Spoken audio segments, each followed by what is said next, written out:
Thank you for tuning in to the Student Organization Summit. Make sure to follow us on social media and check out the many other videos on this channel about working with and advising student organizations. And now, please enjoy your workshop.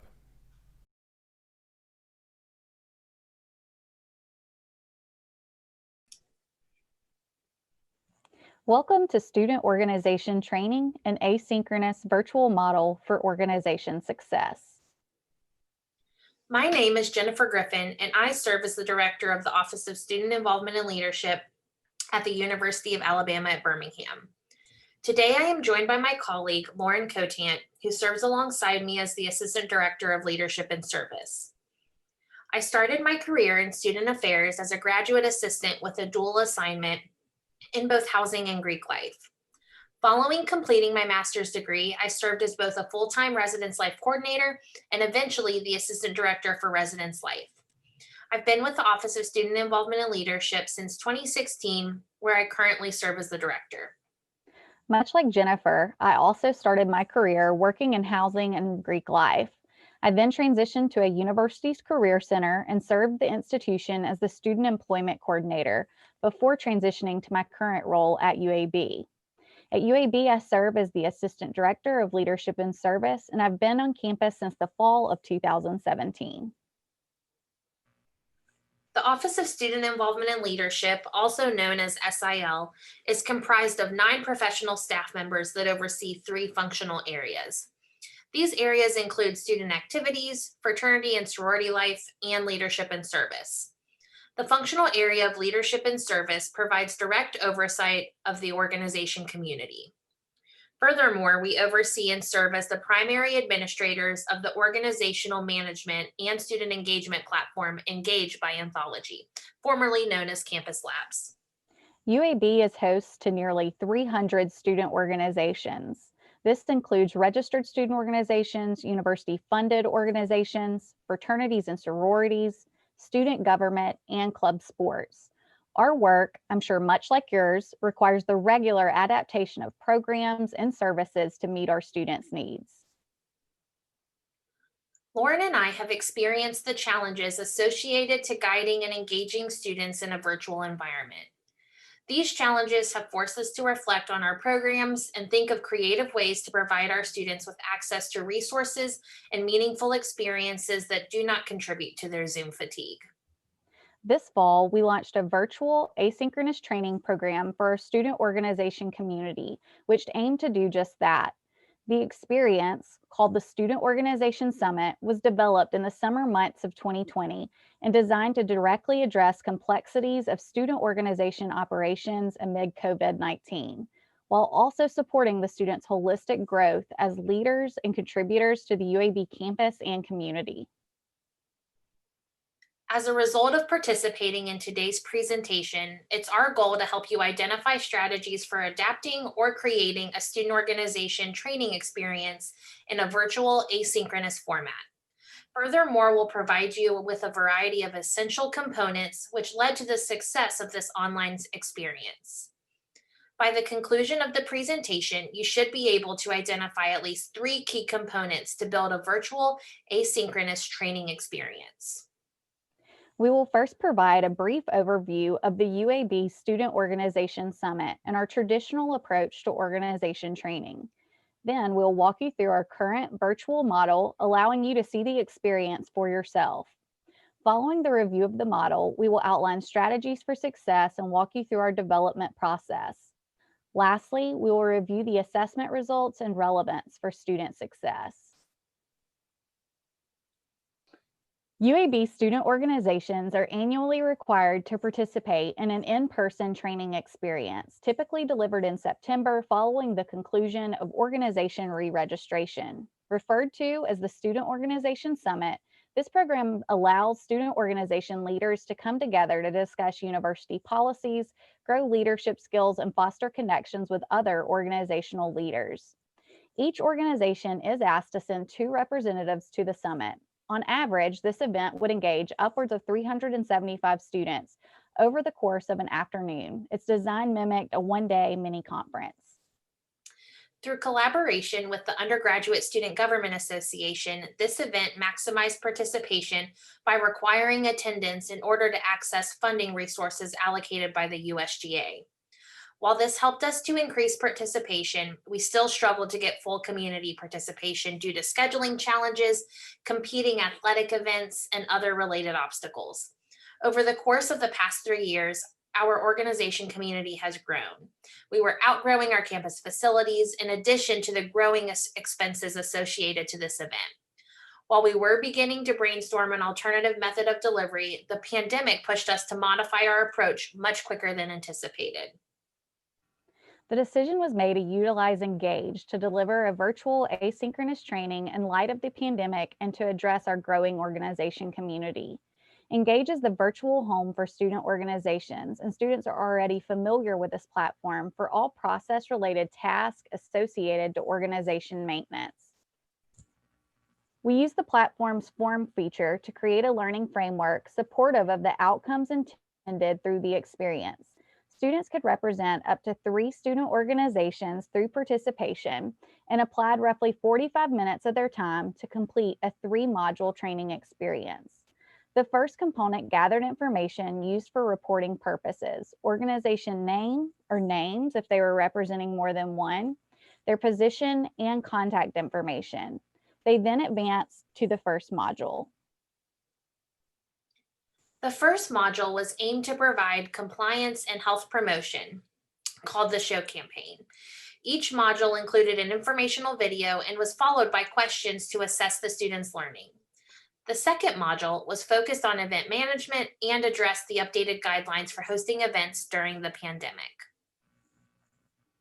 The final module provided participants with the option to customize their experience by selecting at least 3 additional resource modules to explore. Resource modules were arranged into 3 groups, including Engage tutorials, organization operations, and leadership development. Students were also asked to indicate whether or not they intended to seek student government funding. If they selected yes, they would be rerouted to an informational page with instructional information on the funding process. Upon completion, we linked all students to the Student Organization Handbook and asked them to answer some satisfaction questions before submitting. Now that you've seen the experience, we'd like to share the components that were critical for this virtual training success. First, selecting the platform. We chose to utilize the Engage platform for a few reasons. One being that it provided the functionality we needed to both share information and gather feedback. And 2, this platform is student-friendly and already a well-known resource among our student organization community. We used an existing resource account or profile for student organization resources and created a form within that account's Engage page. The form was applied because of its ability to embed video content, images, and provide an outlet for us to gauge learning through questions and application of form logic. The form made it easy to market and embed the experience on other venues such as Instagram because it provides a shareable link we could then hyperlink in a variety of other places. All students could also access the form directly through the Forms directory or tab at the top of the Engage Explorer screen. There are other tools that may meet these same needs, such as Engage Paths. But for us, this platform provided the most flexibility in terms of designing the experience quickly and recruiting student participants. The second component that supported this, I'm just gonna start over. The second component that supported this experience success is that it was self-paced. We took into account the students' time, both in terms of when they could complete it and how long it would take. Students were able to access the form over the course of a month, and because the form was associated to their Engage user profile, they could stop and start again at any point without losing progress. We also intentionally designed video content with the students' attention span in mind. Most videos were under 3 minutes, though none exceeded 5 minutes. The third component that we found to be beneficial was our ability to assess both learning and satisfaction through the experience. We identified questions that aligned with our intended learning outcomes to gauge understanding and application throughout the modules. We were able to pull that data and we'll report our findings to you later in the presentation by exporting the participants' responses to an Excel spreadsheet to sort, review, and organize the responses.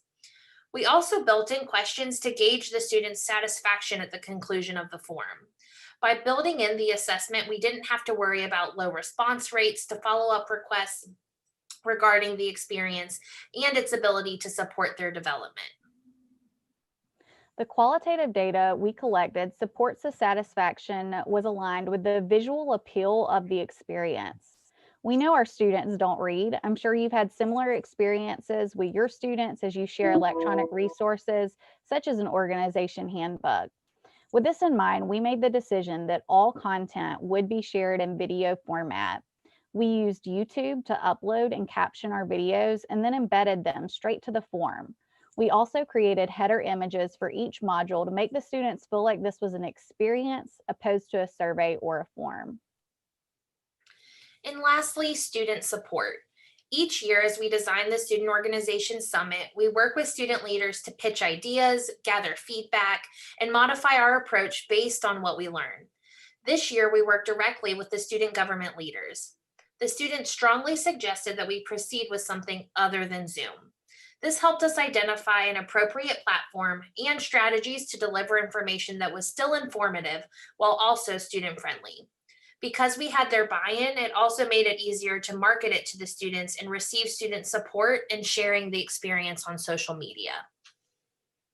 Now that we've identified the 5 components that made the experience successful, we'd like to provide an overview of the steps we took to develop the experience. First, we identified 3 learning outcomes, which will be provided in the next slide. Then, based on our outcomes, we identified the platform and created the framework that would support these outcomes. We determined that we wanted an experience similar to what a student may experience in a Canvas classroom, and decided to make our framework consist of a 3-module experience. Once we developed an outline of our content, we started building the form. Because there were 2 of us working on this project, one of us took on the task of developing the form outline, meaning we created the pages and associated logic. This enabled the other contributor to simply work on content development, and once completed, plug the materials into the appropriate space. The content was developed using some existing video resources and others designed specifically for this experience. Each contributor created their video content and associated questions to assess learning for each video. Which then brings us to our final step, creating intentionality around the assessment of our students' learning and satisfaction. Once the entire form was completed, we both completed it as if a student would with their outcomes in mind, as well as asked a couple of our student leaders to pilot the experience for us. We found some errors with our form logic, which enabled us to make adjustments. We also added an additional satisfaction text box to the conclusion to gather a broader scope of data.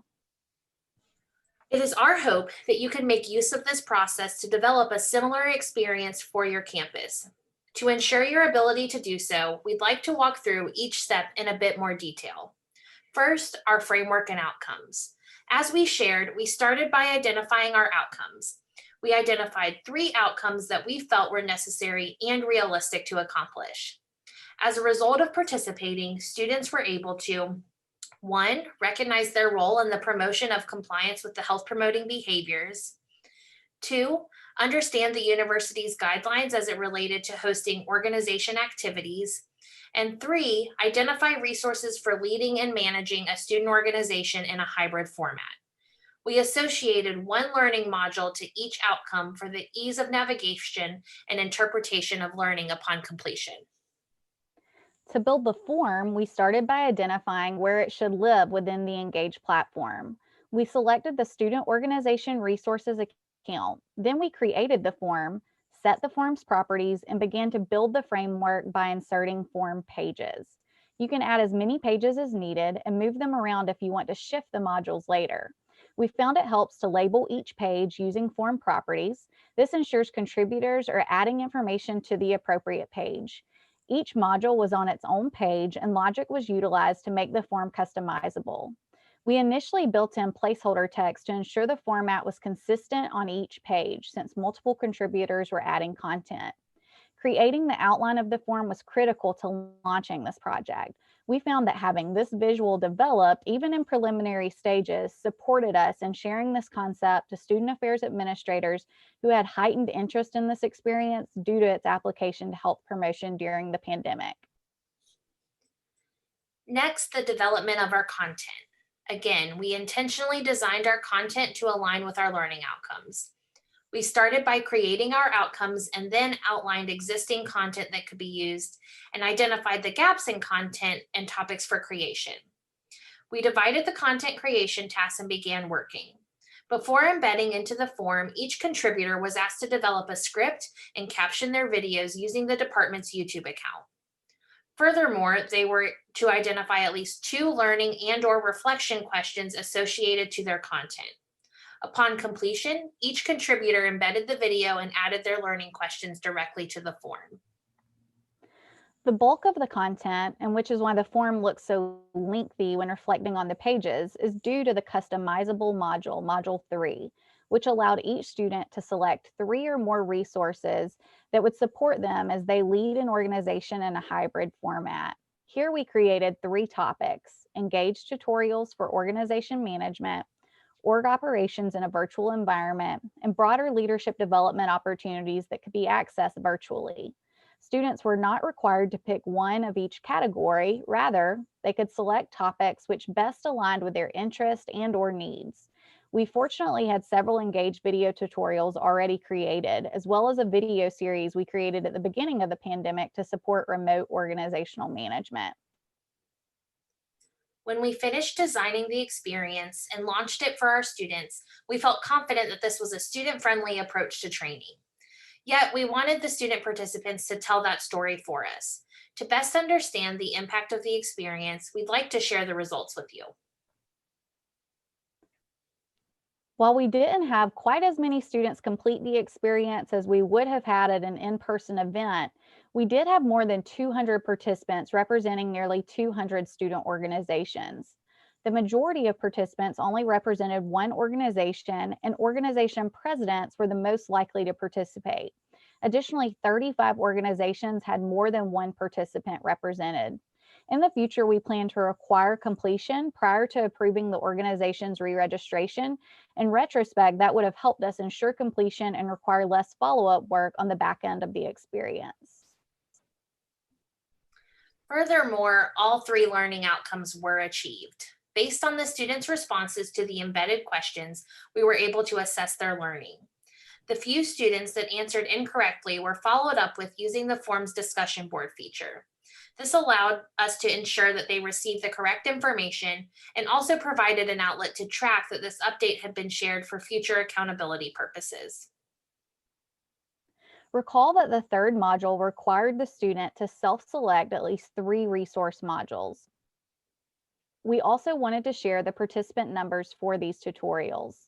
The top most viewed modules were how to register virtual events and 5 tips for hosting a virtual meeting. Neither of these selections came as a surprise, but reinforced our outcomes.